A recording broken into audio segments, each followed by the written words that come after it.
بھارتی صدر کی تقریر کے دوران ہیکرز کی طرف سے بھارتی نیوز چینل پر پاکستان کا قومی ترانہ چلا دیا گیا۔ ہیکرز نے بھارتی news channels T V 9 Telugu اور فریڈم ٹی وی کو ہیک کر لیا۔ ہیکرز نے بھارتی صدر کے خطاب کے دوران ٹی وی چینل تیلگو 9، اے بی پی اور فریڈم ٹی وی کے نشریاتی سسٹم تک رسائی حاصل کی۔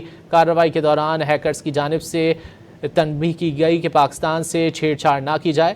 ہیکرز نے اے پی پی کے online streaming platforms پر قرآنی آیت اور ویڈیو بھی دکھائی۔ چینلز کی نشریات کے متاثر ہونے پر مختلف دعوے اور قیاس آرائیاں سامنے آنے لگیں۔ بھارتی صدر کی تقریر کے دوران ہیکرز کی طرف سے بھارتی نیوز چینل پر پاکستان کا قومی ترانہ چلا دیا گیا۔ ہیکرز نے بھارتی news channels T V 9 Telugu اور فریڈم ٹی وی کو ہیک کر لیا۔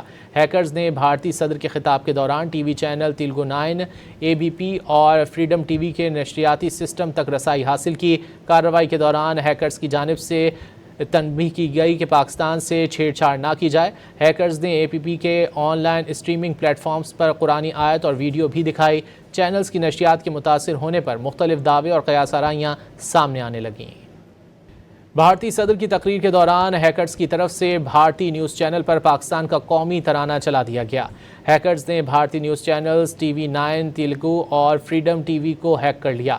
ہیکرز نے بھارتی صدر کے خطاب کے دوران ٹی وی چینل تیلگو 9، اے بی پی اور فریڈم ٹی وی کے نشریاتی سسٹم تک رسائی حاصل کی۔ کارروائی کے دوران ہیکرز کی جانب سے تنبیہ کی گئی کہ پاکستان سے چھیڑ چھاڑ نہ کی جائے۔ ہیکرز نے اے پی پی کے online streaming platforms پر قرآنی آیت اور ویڈیو بھی دکھائی۔ چینلز کی نشریات کے متاثر ہونے پر مختلف دعوے اور قیاس آرائیاں سامنے آنے لگیں۔